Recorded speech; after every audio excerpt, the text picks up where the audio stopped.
Halo semuanya, balik lagi dengan saya Budi Mandra. Untuk video kali ini saya akan melanjutkan materi tentang model kinetika reaksi enzimatis atau kinetika reaksi enzimatis. Nah, untuk pembahasan kali ini video sebelumnya kita sudah membahas tentang allosteric enzyme, yaitu model yang mungkin lebih kompleks daripada Michaelis-Menten. Nah, untuk yang kali ini yaitu pengembangannya yaitu tentang model kinetika enzim yang terinhibisi. Jadi sebetulnya enzim ini ada atau dia bisa berikatan dengan molekul-molekul lainnya ya, dan dia molekul-molekul lainnya ini dia bisa menurunkan laju reaksi dari si enzim tersebut. Nah, kita sebut juga sebagai inhibitor molekul tersebut ya. Inhibitor adalah sebuah molekul ya, ada molekul-molekul yang mana dia bisa menginhibisi laju reaksi dari si enzim tersebut ya. Nah, itu yang kita sebut sebagai inhibitor. Nah, untuk modelnya sendiri ada 3 kelas sebetulnya. Ada yang kompetitif yang akan saya bahas untuk video kali ini. Kemudian ada yang competitive inhibitors. Kemudian ada juga yang non-kompetitif dan juga ada yang uncompetitive inhibitor. Nah, kita bahas satu persatu untuk yang competitive inhibitor. Jadi sebetulnya untuk yang competitive inhibitors ini, substrat yang analog dia berkompetisi dengan substrat utama. Maksudnya kayak gimana sih?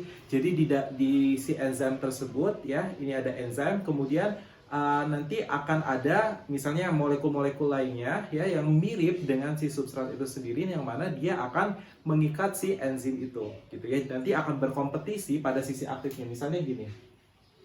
Ini ada enzim, kemudian di sini ada analognya, kemudian di sini ada substratnya. Nah, si substrat analog ini dia akan bersaing, berkompetisi dengan si substrat utamanya itu untuk mendapatkan sisi aktif dari si enzim itu sendiri. Sehingga apa yang terjadi kalau misalnya sudah ada banyak molekul yang analog substratnya ya, analog substrat, maka ya berarti kan nggak ada atau terbatasnya space untuk si substrat utamanya kan, seperti itu, sehingga dia bisa menurunkan performance dari si enzim itu sendiri. Nah, untuk reaksinya seperti ini ya. Jadi reaksi enzimatisnya E ditambah S, ini yang normal ya, yang general. E tambah S menghasilkan ES, kemudian menghasilkan E ditambah dengan P. Nah, untuk yang competitive inhibitor, di sini dia ada nilai I itu adalah konsentrasi dari si inhibitor atau substrat analognya tersebut. Dia akan berikatan dengan si enzim sehingga dia akan menghasilkan nilai EI di sini, gitu ya. Nah, di sini otomatis kalau misalnya kita lihat dari persamaan reaksinya ya, untuk enzim di sini ada enol. Enol itu adalah enzim dari yang benar-benar belum berikatan dengan apapun gitu ya, enzim awalnya ya, enzim awalnya. Kemudian E itu adalah enzim yang tidak berikatan sama sekali. Kemudian ES adalah enzim yang berikatan dengan si substrat. Kemudian di sini ada EI. EI itu adalah enzim yang berikatan dengan si inhibitornya gitu ya. Nah, bagaimanakah cara memodelkannya? Di sini langkah pertama yang dilakukan untuk model kinetika yang seperti ini, untuk model reaksi enzimatis seperti ini maksud saya. Jadi yang pertama sama halnya dengan rapid equilibrium assumption, kita menggunakan pendekatan itu, di mana di sini laju pembentukan ES-nya itu sama dengan laju pemecahan dari si ES-nya. Ya, kita tahu bahwa laju pembentukan ES itu adalah K1 ES ya. Dari ke arah sana ya, berarti kan kita bisa tulis R sama dengan K1 dikalikan dengan ES kali dengan E dikalikan dengan S, seperti itu ya, itu seperti ini. Nah, untuk yang laju pemecahannya berarti arahnya ke kanan, berarti ini kan, berarti K-1 kali dengan ES-nya ya. Nah, nanti ini kita bisa dapatkan perbandingannya, jadi K-1 per K1 itu adalah nilai Km-nya ya. Ini persamaannya seperti ini. Km berarti Km sama dengan E kali S dibagi dengan ES. Itu persamaan pertama ya.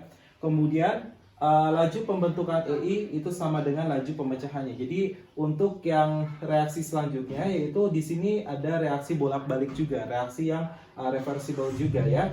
Nah, nanti di sini dia sama halnya tadi laju pembentukan EI sama dengan laju pemecahan EI. Di mana nilai KI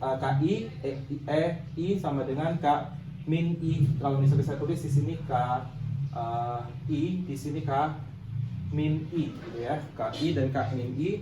Nah, ya konsepnya sama sih sebetulnya. Kalau kita lihat, kalau yang ini berarti R untuk KI, berarti KI dikalikan dengan E dikali I ya. E dikalikan dengan I, atau R sama dengan kalau min KI berarti yang bagian sini kan arahnya ke sana. Berarti di sini adalah EI seperti itu ya. Jadi kesimpulannya adalah nilai KI itu sama dengan K min I per KI itu sama dengan EI dibagi dengan EI ya. Jadi seperti itu. Jadi di sini kita memiliki tiga persamaan ya, persamaan yang untuk reaksi ini ya, kemudian persamaan yang untuk reaksi ini, dan satu lagi persamaan yang E0 sama dengan E ditambah S ditambah I, atau persamaan enzimnya itu sendiri ya. Nah, sekarang bagaimanakah cara menurunkan persamaan tersebut? Jadi kita mulai dari nilai E0 itu sama dengan dari nilai E, kemudian ditambah dengan nilai ES, kemudian ditambah dengan nilai EI. Nah, kemudian kita juga punya persamaan, yaitu nilai KM aksen itu sama dengan KM aksen ya, sama dengan nilai dari si E dikalikan dengan nilai S dibagi dengan nilai ES di sini. Kemudian ada juga nilai KI itu sama dengan E dikalikan dengan I dibagi dengan EI ya. Nah, ini si EI kita pindahkan dulu ya. Jadi bentuknya seperti ini. EI itu sama dengan E dikalikan dengan I dibagi dengan KI. Nah, ini persamaan ini misalnya ya dimasukkan ke sini sekarang ya. Jadi nilainya adalah E0 itu sama dengan E ditambah dengan ES, kemudian ditambah dengan E dikali dengan I dibagi dengan nilai si KI-nya. Nah, sekarang kita pindahkan nilai ES ini ke sini ya. Kemudian ini nanti kita kelompokkan, jadi gini bentuknya. Jadi nilai E0 dikurangi dari nilai ES itu sama dengan, nah E-nya kita keluarkan, jadi bentuknya 1 ditambah dengan nilai I dibagi dengan nilai KI-nya itu sendiri gitu ya. Nah, setelah itu kita bisa mendapatkan nilai E-nya ya. Jadi nilai E itu sama dengan, kita tulis sebagai E0 dikurangi dengan nilai ES dibagi dengan 1 ditambah I dibagi dengan KI. Nah, nilai E ini nanti kita masukkan ke nilai KM, sehingga kita tulis nilai KM aksen itu sama dengan nilai E0-nya dikurangi ES ya, kemudian dibagi dengan 1 ditambah ini 1 ya, angka 1. Ini angka 1 untuk membedakan, kemudian dibagi dengan nilai KI-nya gitu ya. Kemudian nanti di sini dikalikan dengan nilai substratnya, saya tulis di sini kayak gini, substrat, kemudian dikalikan dengan ini ada ES ya, sehingga di sini saya tulis 1 per ES kayak gitu ya. Nah, kemudian si 1 per ini dipindahkan, dikelompokkan dengan si KM-nya. Jadi KM aksen dikalikan dengan 1 ditambah dengan I dibagi dengan KI itu sama dengan ya. Oke, ini kita tulis bahwa nilai E0 dikalikan dengan S, di sini S ya. Nah, kemudian dikurangi ES dikalikan dengan S, kemudian ini dibagi dengan ES, kemudian yang ini dibagi juga dengan ES ya.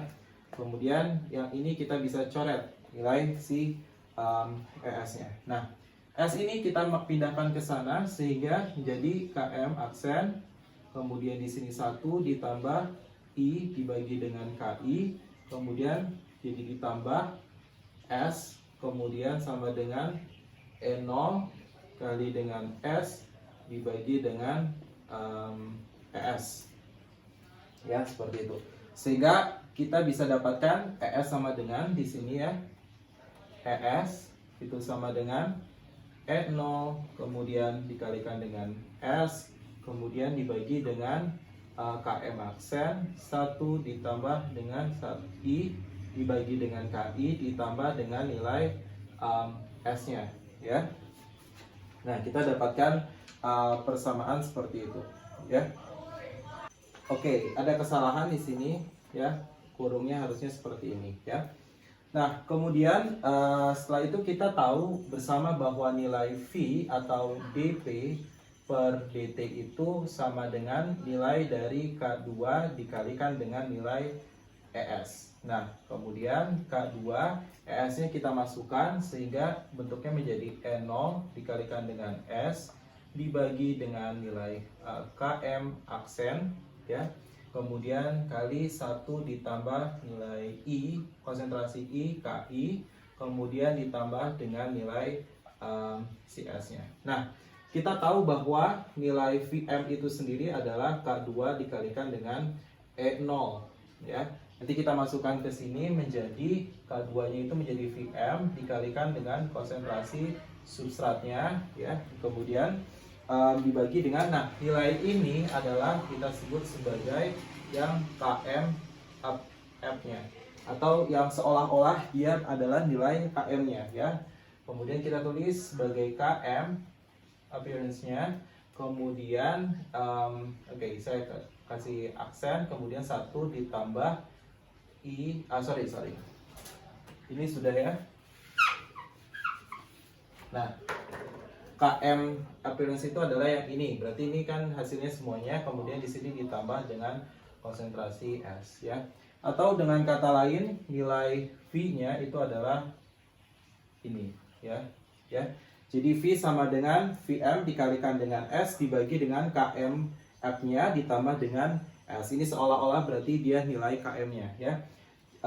Atau KM ketika terjadinya inhibisi seperti itu, ya, terjadi inhibisi yang kompetitif inhibitors, ya. Nah, kemudian di mana nilai KMF-nya itu adalah KM aksen dikalikan dengan 1 ditambah I dibagi dengan nilai KI-nya itu sendiri.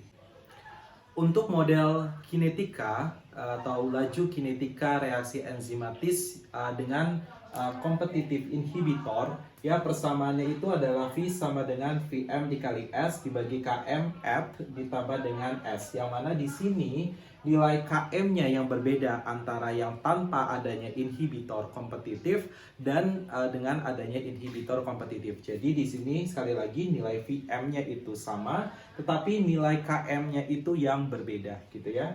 Nah, untuk nilai KM F-nya itu adalah sama dengan KM aksen, ini adalah KM tanpa adanya inhibitor, dikalikan dengan 1 ditambah I dibagi dengan nilai KI. Kalau misalnya kita lihat dari grafiknya, ya, misalnya ini adalah grafik hubungan antara substrat dan laju reaksinya. Yang ini adalah modelnya itu model Michaelis-Menten, yang mana nilai I-nya itu adalah sama dengan 0. Nah, kalau yang ini dia ada konsentrasi I-nya, artinya adalah dia memiliki inhibitor, ada keberadaan inhibitor di situ, atau modelnya adanya inhibitor khususnya untuk yang kompetitif inhibitors, ya. Itu I lebih besar daripada 1. Nah, kalau misalnya kita lihat di sini nilai Vm-nya itu sama, tetapi yang berbeda di sini adalah nilai dari Km-nya itu sendiri. Dari grafik ini kita plot dengan menggunakan teknik double reciprocal plot, ya. Jadi 1 per V sama dengan Km per Vm dikalikan dengan 1 per S ditambah dengan 1 per Vm. Nah, nanti kita akan mendapatkan plottingnya seperti apa. Di sini kita ingin menentukan garis potongnya, ya, perpotongannya. Misalnya seperti ini. Oke, ini jangan terlalu seperti ini, ya. Jadi misalnya bentuknya seperti ini. Kita ingin mengetahui perpotongannya itu di mana. Oke, di sini berarti ada nilai Y, di sini ada nilai X. Kita misalkan bahwa nilai X-nya sama dengan 0 dan nilai Y-nya sama dengan 0. Kalau nilai X-nya sama dengan 0, berarti 1 per S-nya itu sama dengan 0. Kemudian kita masukkan, kalau ini 0, berarti ini semua 0, sehingga 1 per V sama dengan 1 per Vm. Dapat seperti ini. Kemudian kalau yang Y-nya 0, di sini Y-nya 0, yaitu si 1 per V-nya itu sama dengan 0, maka ini adalah 0, sehingga 0 sama dengan Km per Vm dikalikan dengan 1 per S ditambah dengan 1 per Vm. Berarti ininya 0, kan, ya? Nah, benar seperti ini. Nah, kalau kita lanjutkan di sini, si 1/Vm-nya ini kita pindahkan ke sini, kemudian ya udah jadi tandanya negatif, kemudian si Vm-nya ini kita coret ya, kemudian si Km-nya itu kita pindahkan ke bawah, sehingga jadinya min 1/Km sama dengan 1 konsentrasi S ya. Nah, kalau misalnya yang tadi ya, kalau misalnya 1/S di sini berarti kalau modelnya itu di sini adalah 1 konsentrasi S, di sini V. Kalau 1/S-nya itu 0, berarti nilainya itu 1/Vm. 1/Vm itu adalah di sini. Ini adalah 1/Vm ya. Kemudian kalau si 1/V-nya itu sama dengan 0, maka nilai 1/S-nya itu adalah min 1/Km. Min 1/Km itu yang mana? Yang ini, min 1/Km. Sehingga kita bisa tuliskan seperti ini garisnya.